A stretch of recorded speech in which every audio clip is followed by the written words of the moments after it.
अलका एक बहुत बड़े सेठ जी मदनलाल जी के घर बहू बनकर आई थी। सेठ जी के दो बेटे थे। बड़ा बेटा सुनील जिसकी शादी हो चुकी थी, छोटा बेटा मोहित जिसके लिए अलका को पसंद किया गया था। सेठ मदनलाल जी का कारोबार बहुत फैला हुआ था। देश विदेशों में उनके कई बड़े संस्थान थे जहाँ बहुत अधिक मात्रा में कपड़ा बेचा जाता था। सेठ जी की बड़ी बहू जानकी एक बहुत बड़े परिवार से थी। जानकी बहुत ही घमंडी थी। वह हमेशा अपने पति सुनील से लड़ती झगड़ती रहती थी। पूरा घर इसी बात से परेशान रहता था। धन दौलत नौकर चाकर सब होते हुए भी शांति नहीं थी। सेठ मदनलाल जी का छोटा बेटा मोहित विदेश से पढ़ाई करके आया था। बहुत मेहनती था। सेठ जी के व्यापार को उसने बहुत आगे तक बढ़ा दिया था। विदेशों से आने वाले सभी ऑर्डर को वह खुद संभालता था। सेठ जी ने अपने ही कपड़े के कारखाने में काम करने वाले एक बुनकर की बेटी को अपने बेटे मोहित के लिए पसंद किया था। घर वालों ने विरोध भी किया, लेकिन सेठ जी अमीर घर से रिश्ता जोड़ना नहीं चाहते थे। अलका जब घर में आई तो महल जैसा घर देखकर उसे बहुत आश्चर्य हुआ। सेठ जी, बेटी चिंता मत कर, यहाँ बहुत से नौकर चाकर लगे हुए हैं, तुझे कुछ नहीं करना पड़ेगा। धीरे धीरे तू यहाँ के तौर तरीके सीख जाएगी। अलका, जी पिताजी। जानकी जानती थी कि अलका गरीब घर से है, इसलिए वह उसे दबा कर रखना चाहती थी। कुछ दिन बाद अलका के पिता और उसका छोटा भाई जगत तो केवल 8 साल का था, अलका को विदा कराने आए। सेठ जी ने दोनों बेटों का बहुत अधिक आदर सत्कार किया। अपनी बेटी को देखकर उसके पिता की आंखों में आंसू बहने लगे। पिता, बेटी तुझे इतना सुख मिलेगा ये तो मैंने सपने में भी नहीं सोचा था। अलका अपने पिता और भाई से मिलकर बहुत खुश हुई। विदा होते समय सेठ जी ने कहा, सेठ जी, जब बिटिया का मन भर जाए पिया से तो बता देना, मैं मोहित को भेज दूंगा। और हाँ, साथ में अपने बेटे को भी भेज देना, अपनी बहन के साथ कुछ दिन रह लेगा। पिता, सेठ जी, दामाद जी के लायक हमारा घर नहीं है, मैं इसे खुद ही छोड़ जाऊंगा। सेठ जी, नहीं, जो रीति रिवाज है सो है, वो ही जाएगा आपके घर। जैसा भी है वह उसका ससुराल है। हाँ, इसके भाई को साथ जरूर भेज देना। हमारे घर में कोई बच्चा नहीं है, हमारा भी मन लगा रहेगा। उसके बाद सेठ जी अपनी गाड़ी से तीनों को भेज देते हैं। घर आकर अलका सारी बात बताती है। उसकी बातें सुनकर अलका की माँ रोने लगती है। माँ, बेटी हमारी औकात नहीं थी तेरे लिए ऐसा वर ढूंढने की, ये तो सेठ जी की मेहरबानी है। हमेशा सबकी सेवा करती रहना। कुछ दिन बाद अलका को लेने मोहित आता है। वह अपने साथ जगत को भी ले जाते हैं। अलका और जगत का स्वागत होता है। जगत को सब बहुत प्यार करते हैं, लेकिन जानकी उससे बहुत बैर रखती थी। एक दिन जगत खेल रहा था, तभी उसे एक कांच का बहुत सुंदर गमला टूट जाता है। कांच पूरे में फैल जाता है, जिसके कुछ टुकड़े जगत के पाँव में भी लग जाते हैं। यह देखकर जानकी बहुत गुस्सा होती है। जानकी, जाहिल गरीबों, पता भी है कितने का था ये गुलदस्ता जिसे तोड़ दिया। अलका, तेरा बाप पूरी जिंदगी भी हमारे कारखाने में काम करे तो भी इसका दाम नहीं चुका सकता। अलका, दीदी, बच्चा है, गलती हो गई, माफ कर दीजिए। अलका जल्दी से जगत को गोद में उठाकर अपने कमरे में ले जाती है। उसके पैर से कांच निकालती है। जगत को बहुत दर्द हो रहा था, वह जोर जोर से रो रहा था। यह सुनकर जानकी का गुस्सा 7वें आसमान पर पहुंच गया। उसने जगत को मारना शुरू कर दिया। अलका उसे बचाती रही, लेकिन जानकी ने नहीं छोड़ा। जानकी, कहाँ से भिखारी इकट्ठे हो गए हैं? अलका जगत के पैर में पट्टी बांधकर उसे चुप कराकर सुला देती है। शाम को अलका बाकी सबके आने से पहले एक गाड़ी में बैठाकर जगत को अपने पिता के घर पहुंचाती है, जिससे कि बात ज्यादा न बढ़े। शाम को सेठ जी जगत के लिए मिठाई लेकर आए थे, लेकिन जगत को न पाकर वे दुखी हो जाते हैं। घर के नौकर उन्हें सब बता देते हैं। सेठ जी जानकी से बहस नहीं करना चाहते थे। इसी तरह समय बीत जाता है। अलका एक बेटे को जन्म देती है, जिससे सेठ मदनलाल जी की खुशियों का ठिकाना नहीं रहता, लेकिन जानकी का गुस्सा 7वें आसमान पर था। बच्चे के नामकरण का दिन आने वाला था। सेठ जी ने अलका के घर वालों को न्योता भिजवाया।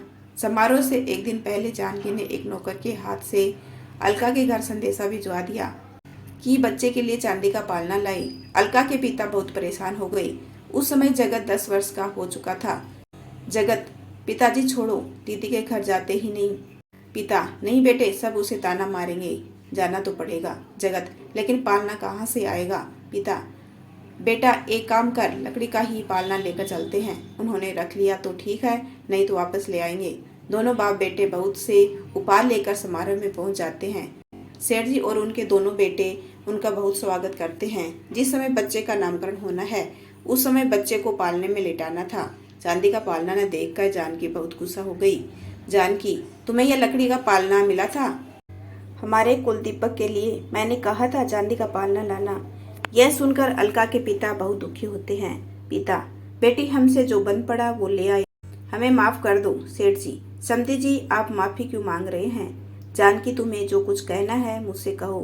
वे बेचारे कहाँ से लाते चांदी का पालना, और तुमने इनसे कहा ही क्यों पालना लाने के लिए? अलका पूजा के स्थान पर बैठी अपने पिता और भाई की बेइज्जती देखकर रो रही थी। जानकी, वाह पिताजी, जो रिवाज है वो तो करना ही पड़ेगा। सेठ जी, चुप हो जाओ, बहुत सब मेहमान जुड़े हैं, मैं अभी चांदी का पालना मंगा देता हूँ। जानकी, नहीं पिताजी, पालना तो मायके से ही आता है। जगत को बहुत गुस्सा आ जाता है। जगत, बड़ी दीदी, मैं आपसे वादा करता हूँ जब तक अपने भांजे के लिए चांदी का पालना नहीं ला देता चैन से नहीं बैठूंगा।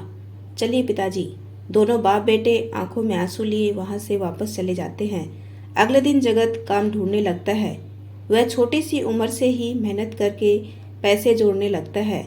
इस बात को 10 साल बीत जाते हैं। इस बीच न अलका कभी अपने पीहर आई, न उसके पीहर से कोई उसकी ससुराल गया। सेठ जी अब बूढ़े हो गए थे। वे ज्यादातर घर पर ही रहते थे।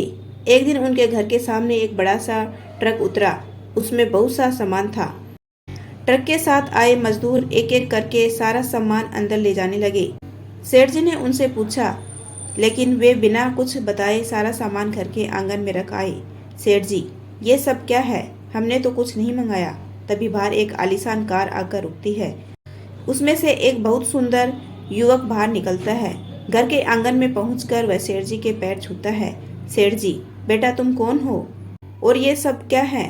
अलका और जानकी भी वहां आ जाती है। अलका, जगत तू कितना बड़ा हो गया, पूरे 10 साल हो गए तुझे देखे। जगत, दीदी आपने पहचान लिया? अलका, हाँ, अपने भाई को कैसे भूल सकती हूँ। बता माता पिता कैसे हैं? जगत, सब ठीक है। बड़ी दीदी थोड़ी सी देर हो गई, ये देखो। यह कहकर वह नौकरों को इशारा करता है। नौकर सारे सामान से कपड़ा हटाते हैं। एक बड़ा सा चांदी का पालना, बहुत सारे हीरे, सोने के जेवर, बच्चे के लिए चांदी के खिलौने। पूरा घर उनकी चमक से चमचमा रहा था। जानकी, भैया मुझे माफ कर दो, मैंने घमंड में तुम्हारे पिता का अपमान किया था। उसकी मुझे यही सजा मिली कि मेरे कोई औलाद नहीं है। अलका अपने भाई के गले लगकर खूब रोई। अलका, भैया कभी बहन की याद नहीं आई? जगत, बहन की याद तो बहुत आती थी, लेकिन पिताजी का अपमान यहाँ आने से रोक लेता था। आज मैंने उनका फर्ज पूरा किया, तब तुमसे मिलने आया। अलका, पिताजी का अपमान मेरे कारण हुआ, इसलिए मैं कभी मायके नहीं आई। किस मुंह से आती? जानकी, बहन मुझे माफ कर दो, ऊपर वाले ने तो मुझे सजा दे दी है। अलका, नहीं दीदी, मुझे आपसे कोई शिकायत नहीं है। हमें अपने से ऊपर घर में रिश्ता नहीं करना चाहिए था। सेठ जी, बेटी ठीक कह रही हो, मैं अपने घर के लिए सुख लेने गया था, तुम्हारे हिस्से में दुख भर आया।